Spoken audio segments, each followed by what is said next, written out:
to, and whether Robbie's able to take that and make buses zero fare or not, I feel as though we need to be making sure that we are honoring that 95% figure, and that $7 million, $8 million a year isn't going off to something else. And so I just would leave it at that and say that, whether it's streetcar or parts of Public Works, and the bigger challenge is that Public Works is not at all funded out of the general fund, and as a result, all their staff is basically self-funded through various fees, and some of it is coming out of the half-cent transit tax. And so I think in the future, right now the budget is so up in the air, and our revenue is so in question that I think that it's going to be a while before we can figure out exactly what it all looks like. But I really do believe we need to revisit how we're funding departments like Public Works so that they're not dipping into a half-cent public transit tax. Councilman, I couldn't agree more. You can't argue with billions of dollars of economic investment and development along a streetcar corridor. You can't argue with the fact that as you extend it, we can take the Prospect or Main Street max off and get another $4.5 million.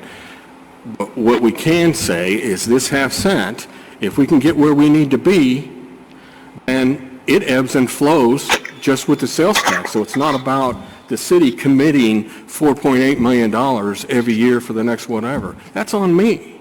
That's on us, based upon how that ebbs and flows. And then talking again about looking at tax abatements and looking at those kinds of things to make public transit as a part of infrastructure when it comes to a business wanting to build a hotel or a building or whatever that is, to put a little more incentive on public transit rather than parking spaces. Councilman Robinson. Well, I want to make sure that I'm very clear in that the streetcar is free, and it's $2.7 million that comes from that tax, and we don't have zero fare. And I'm not so blaming. we're utilizing. I'm not trying to get into an argument with anybody, but I just want to make sure that what I'm saying is clear. That one mode of transportation is free, and it's utilizing this public transit in which the streetcar was not contemplated during the time that the voters voted on this. And so it is a betrayal of the public trust, and there's no ifs, ands, or buts about that. So You're good. That's the councilwoman's point to make, and I'm done. in many ways, I follow. I used to sit near that seat too, and so I'm kind of with you on that. But I'm not starting a fight today either. And somebody's really playing with the mic. Okay, any other questions? But what I will say, sir, yes, is and this isn't the streetcar's fault. They're good. They've been doing a great job. Okay, but you know what? Making a streetcar free, and then Melissa Robinson and her family have to pay $1.50 over on Prospect or whatever. It's no less than structural racism, and that's on all our parts. You're building more divides. Okay, you're building, the gap is getting wider, okay, between haves and have-nots and that kind of thing, and that's all of our faults. Amen. All right, any other? Yes, Councilwoman Shields. All right, Councilwoman Shields. I actually became concerned about the finances of the ATA because my colleague, Councilman Bunch, had told me that there were concerns coming out of Mid-America Regional Council. And we even tried to schedule a meeting, but with everything happening, that didn't happen. But he said to me, go on their website, you can see that they're taking about $4 to $5 million a year out of their reserves. And I did go on the website, and in fact, they are. And those budgets that are shown on the website show $9 million a year from fares. And yet they were still showing a deficit or money out of the fund balances of about $4 to $5 million a year. that made me very concerned. Apparently, maybe Mr. Bunch's concerns have been addressed. I don't know. But that's a concern, because if you got if you're counting $9 million in fares and you're not collecting those, and you still use $5 million of your reserve, that's $14 million that you're short if you've moved into zero fare. And so at some point, I don't think this meeting at this late time when we need to go into a council session, but there's some serious issues out there that need to be addressed. And it's fine to say we should have zero fare, but if it puts you $15 million a year in the hole, then I'm concerned about that. Do I want zero fare? Particularly at a time when we have the COVID problem and everybody off, so many people off from work, yeah. But I'd also like the ATA to be in a position where they can continue to provide bus services to all of the citizens of Kansas City that want to avail themselves, and to also to the region. And to that end, I have been told that we're going to get a meeting in the next week where I can sit down with Robbie, who's a great speaker, a great rallier, and also his finance person. So maybe they can explain to me how the $14 million I see on their website is only $1.5 million a year. And I look forward to that meeting. Mr. Graham. Sir? To answer the councilwoman's question, we have a budget set up each year that did show draws of that amount of money. However, when the actual draw came down, it was not that much. We have averaged, as Robbie said, about $1.5 million a year, going back through 5 years back.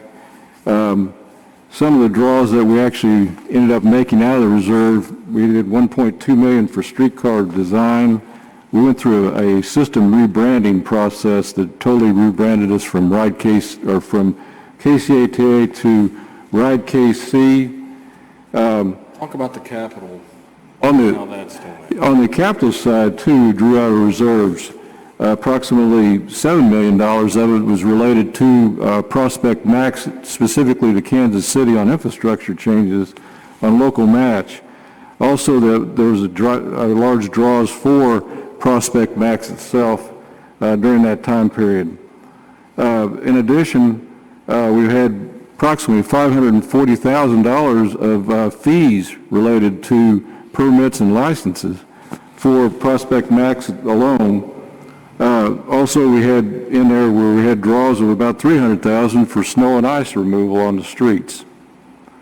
Now, so to the council, I think what the councilwoman was saying to me is Robbie's all hat and no cattle. But anyway, I'm glad Michael's here to talk about that. The fact of the matter is, we can add all that stuff up and we'll be happy to show it to you. When you're talking about cooling buses, warming buses, buses being used by the police department to put witnesses in, buses used by the fire department after an apartment fire or whatever, buses that are being used for council members who need to take a tour or whatever, all of that costs money.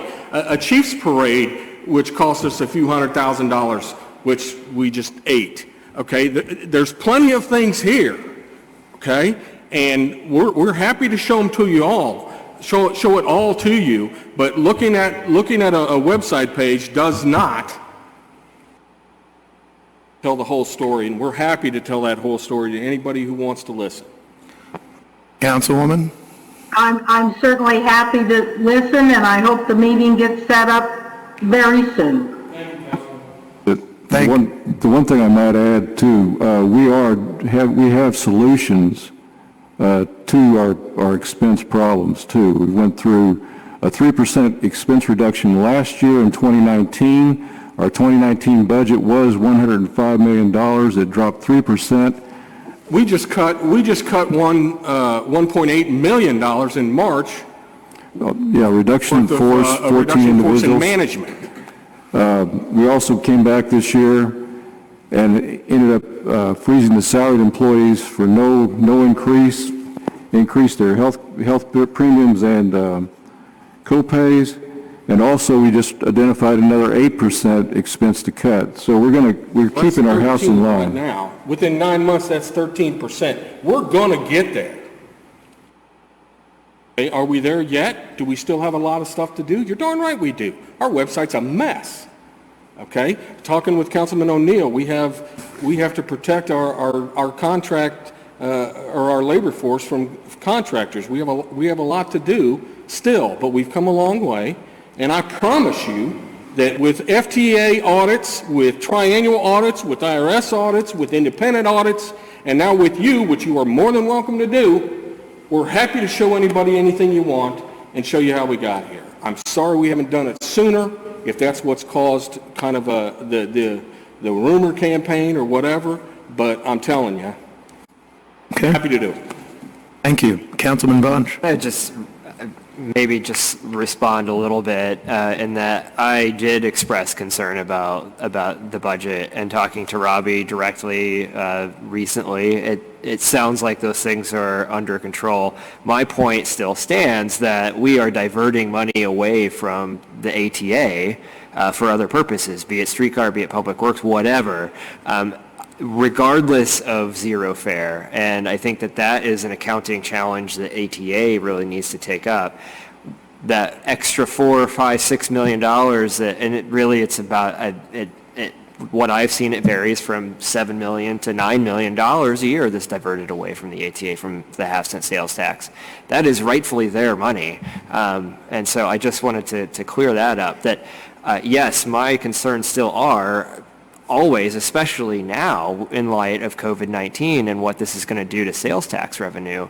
My concern still is, if the ATA cuts or removes the fare, we lose that $8 million, or are they going to have to cut service as a result? I think that's a question that's maybe for later, but that extra money that we're making sure that's getting back the ATA is rightfully theirs. Those are valid questions, and you're right, sir. We have to think about that. What the ATA has done in the past, though, is whenever they came up short, they did it on the back of the workers and the taxpayers. Okay, well, we'll just cut service. All right, everybody will be okay. We'll all still sit around fat and happy in our offices, but we'll cut service. Okay, that is no longer a part of the game plan. And as you can tell by the 1.8 million we just cut in management recently. But you're absolutely right, sir. And I look forward, again, to answering all the councilwoman's questions. Her being a fiscal hawk is absolutely wonderful because, especially with the situation you're in, I couldn't think of anybody better to have looking at the books. I look forward to having a meeting with you, and I look forward to discussing with all of you everything from the abatement issues to the half-cent issue, and getting through this so we can all be comfortable that we can be consistent in taking care of the people that need it the most. Thank you, sir.